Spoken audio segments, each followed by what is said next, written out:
If you take a yellow cab in San Francisco, be nice to the driver. Chances are he or she is facing a tough road ahead. Yellow Cab proposed a big change to the way drivers lease their taxis, which could cost drivers as much as $2,000 before they can go to work if the rule takes effect in December.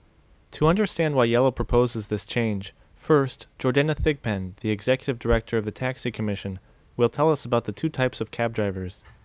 Most taxi cab drivers in the city operate on what's known as a gas and gates basis.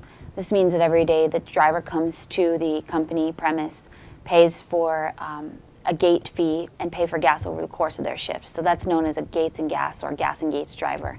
The other type of driver is a long-term lease driver. And those drivers rent a cab for anywhere from 1 week to 1 month to 1 year or longer even. So Yellow's proposal is to get rid of the gate and gas option, requiring everyone to prepay a month in advance. Jim Gillespie is Assistant Manager of Yellow Cab. We're going from collecting our gates on a daily basis at the end of the shift, has been tradition for a long time, to collecting the gates. Eventually we plan to have it on a monthly basis, prepaid on a monthly basis. Naturally, Yellow Cab gate and gas drivers, like John Hahn, are not happy about this. Imagine you come to work and you see a sign on the wall, a little notice or a flyer that's posted up on the wall, and it says that as of such and such a date, all workers, all drivers must pay such and such an amount of money, and if you fail to pay this amount, you will be held out of service. Why would Yellow Cab propose this? It comes down to this question. Are taxi cab drivers employees or independent contractors? Yellow Cab is worried. In recent court cases in California, state labor agencies have ruled that cab drivers are employees, not independent contractors, which held those cab companies liable for millions in back payments for back taxes and benefits. And you may wonder, well, why is it important that someone's an independent contractor versus an employee? And it comes down to taxes and money.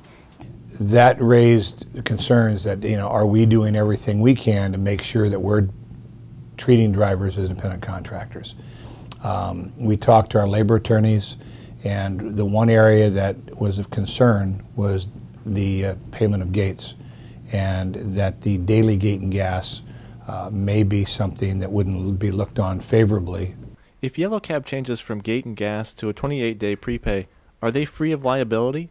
Mark Gruberg, a driver and a member of the local taxi union, doesn't think so. What Yellow is essentially saying is, if we get this money up front, we can then go back to the EDD, the Employment Development Department, which oversees unemployment, and presumably go to the Department of Industrial Relations, which oversees workers' comp, and say to them, see, our drivers are now true independent contractors, and therefore we should not be responsible for these benefits.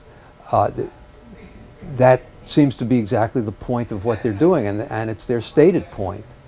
So if that's the case, if they did that, that would also be a violation of the injunction in the Tracy case, which says that you have to cover your workers for these benefits. At a packed Taxi Commission meeting on August 12th, Ann Hitchman, a representative of the DIR, directly addressed this issue in response to Commission President Paul Gillespie, no relation to Jim Gillespie.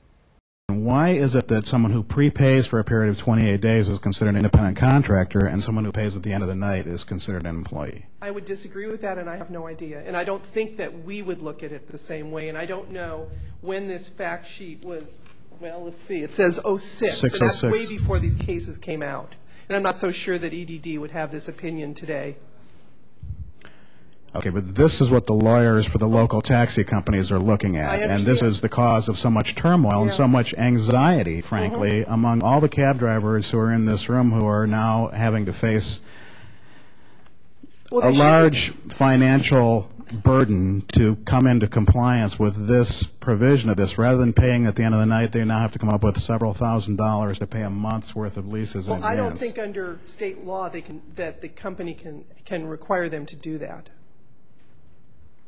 I think if Yellow Cab implements that program or has implemented that program, we would look at that very carefully. We would say that under state law that's illegal.